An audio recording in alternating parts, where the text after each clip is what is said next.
যে এই ঠাডা পড়া গরম দুর্নইতে নামছে রে আল্লাহ রে আল্লাহ, এর মধ্যে কারেন্টে যে রং তামাশা শুরু হচ্ছে।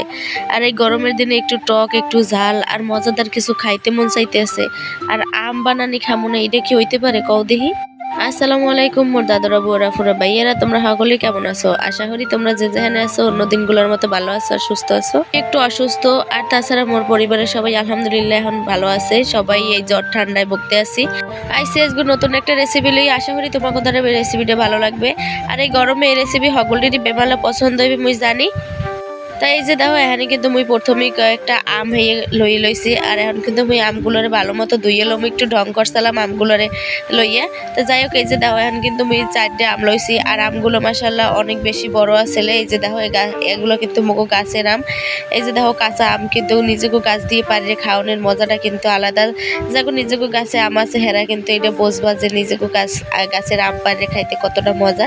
তাই আমগুলো একদিন আগে মোর আব্বু পারে রাখছিল গাছে দিয়ে। তা মুই তামজিত্রে লই মাদ্রাসায় থাকার কারণে কিন্তু আমগুলো মাখা করতেও পারিনি আর তোমাগুলোকে ভিডিও শেয়ার করতে পারিনি। তো যাই হোক আজকে ফাইনালি আমি তোমাগুলোকে ভিডিও শেয়ার করার লেগে আইয়ে পড়ছি। প্রথমেই কিন্তু মুই আমগুলোরে ভালো মতো পানিতে ধুয়ে লইছি। এখন কিন্তু মুই কিন্তু বটি দিয়ে কাম করতে আছি। তো তোমরা যারা যারা ছুরি দিয়ে কাটতে পারো হ্যাঁ তো মাশাআল্লাহ ভালোই যোগ্যতা আছে। মুই আবার বটি দিয়ে ছাড়া ছুরি দিয়ে কাম করতে পারি না। তো যাই হোক এই যে দেখো এখন কিন্তু মুই আম দিয়ে খোসাগুলো ছাড়াই লইতে আসলাম। আর তোমরা কিন্তু মোর ভয়েসটা অবশ্যই ইগনোর করবা। মোর কিন্তু অবস্থা খুবই খারাপ, মানে ঠান্ডা লাগছে অনেক বেশি। এবার অনেক বেশি জ্বর আর ঠান্ডায় ভুগতে আছি অনেকদিন যাবত। তো তুমি তো একটা পোস্টে কইছিলাম তোমাকে দ্বারা যে আমি অসুস্থ, সত্যিই অসুস্থ। আর এই জন্য কিন্তু মোর ভয়েসটা অন্যরকমের লাগতে পারে। এই যে দেখো একে একে করে কিন্তু মোর সবগুলো আম খোসা ছাড়াই নইয়ে যাইতে আছে। তো এই যে দেখো এখন কিন্তু মোর 2টা আমের খোসা ছাড়াই নয়ে গেছে। আর বাকিগুলো একটু ম্যাজিক করে তোমাকে দেখাইতে আছি।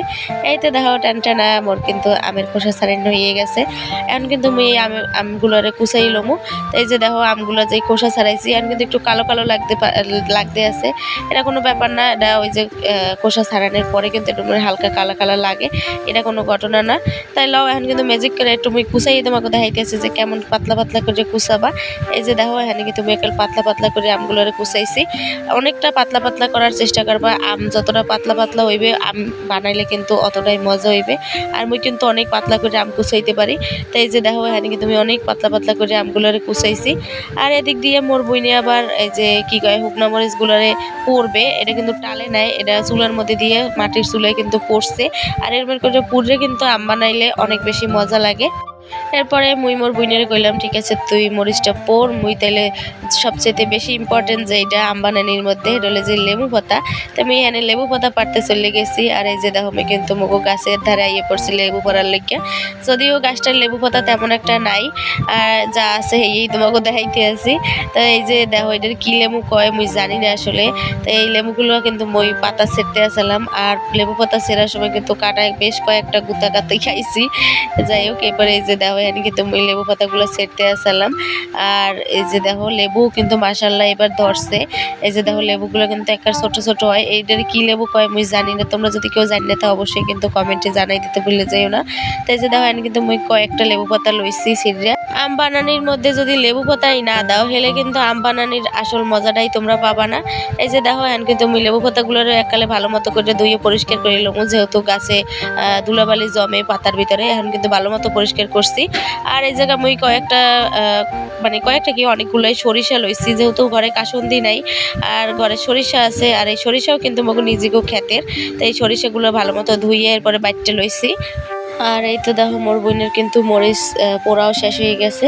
এই জায়গায় এই যে দেখো আমি কী কী লইছি, এখানে লইছি লবণ, এরপরে চিনি, এরপরে সরিষা বাটা, এরপরে ওই যে মরিচ পোড়া, আর হইলো লেবু পাতা, বেশ এই কয়টাই লইছি। আর এরমের করেই কিন্তু মোরা গ্রামের মানুষ আম বানাইয়ে খাই। জানি না তোমরা কেটা কীরমের খাও, মোরা কিন্তু এরমের করেই আম বানাইয়ে খাই সবাই মিললে। আর এসব বানানি টানানি কিন্তু একলাটা খাইয়ে মজা নাই।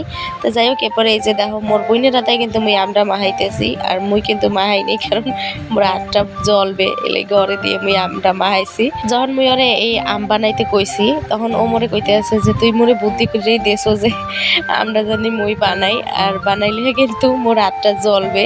তাই মুই কইলাম যে না না তুই বানা, মোর হাতে ভালো লাগবে না, তুই বানাইলে ভালো লাগবে। তো যাই হোক এরকম একটু টেকনিক করতে হয় মাঝে মধ্যে। জানিও ভিডিওটা দেখলে আবার মোর এই কথাটা কইবে যে মোর কথাটাই তাইলে সত্যি হয়েছে। এই তো এক এক করে কিন্তু সরিষা বাটা, লবণ, মরিচ, এরপরে চিনি এগুলো দিয়ে কিন্তু আমরা ভালো মতো করে মাইখে নিতে আসি। আর এই আমরা মাখানোর সময় কিন্তু অবশ্যই বেশি করে মাখতে হইবে।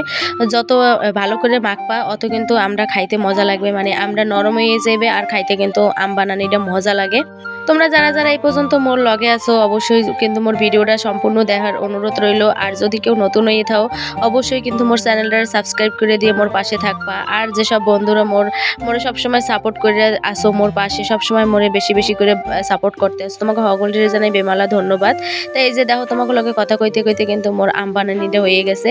তো মুই এই জায়গায় একটু একটা বোম্বাই মরিচ দিয়ে দিলাম। এটা কিন্তু বোম্বাই মরিচ কিন্তু মুই ভিতরে দেই নাই, মানে মাখনের সময় জাস্ট একটু ডেকোরেশনের লেগে তোমাকে দেখানোর লেগে একটু একটা বোম্বাই মরিচ দিলাম। তো আসলে কিন্তু বোম্বাই মরিচ দিলে কিন্তু ঘ্রাণটা আরও বেশি মজা হয়ে থাকে। তো তোমরা কিন্তু অবশ্যই বাসায় একবার হইলো এরমের করে আম বানানি খাইয়ে দেখবে। একবারে অল্প ঘরে থাকা উপকরণ দিয়ে কিন্তু এরমের আম বানানি খাইতে বেমালা মজা লাগে। এই ঠাডা পড়া গরমে যদি তোমরা এরমের একটু আম বানানি খাও দুপুরের রোদ্দুরের মধ্যে, হেলে কিন্তু অনেক বেশি মজা পাবা। এক পিরিলেও কিন্তু ঘরে বানাই খাইয়ে দেখো, বেমালা মজা কিন্তু। প্রচণ্ড গরমে কিন্তু আম বানানি খাইতে অনেক বেশি মজা লাগে। আর এই গরমে যদি আম বানানি না খাই হলে কিন্তু ক্লান্তি দূর হয় না। তো তোমরা কিন্তু অবশ্যই একবার হইলেও ঘরে ট্রাই করে দেখো আম বানানিটা, অনেক কিন্তু মজা লাগবে আর গরমের ক্লান্তি কিন্তু দূর হয়ে যাইবে। আর এই বোম্বাই মরিচটাও কিন্তু মগো গাছের, বুঝছো, গাছের জঙ্গল দিয়ে পাড়ি আনিয়ে এরপরেই কিন্তু তোমাকে একটু দেখানোর লেগে ডেকোরেশনটা করলাম। তো দেখতে কেমন লাগতে আছে আম বানানিটা এটা কিন্তু কমেন্টে জানাই দেবো। অনেক বেশি লোভনীয় লাগছে, আমি জানি যদি জিব্বাইকের পানি ইথায় লোবাটোবা দিও না। আম বানানি কিন্তু খাওয়া আমাকে হয়ে গেছে দুপুর রেহালেই। তো এই যে দেখো এখন কিন্তু মোরা আবার এদিকে বাড়িতে বইয়েই খাইতে আসি। তো এখানে কিন্তু সবাই মিললে আম বানানি খাইতে আসি। আর এই আম বানানি খাইতে কিন্তু মানে যে কোনো বানানি কিন্তু সবাই মিললে খাইতে বেমালা মজা লাগে। আজকে ভিডিওটা এই জায়গায় বিদায় নিতে আসি। আল্লাহ হাফেজ, আসসালামু আলাইকুম, সবাই ভালো থেকো।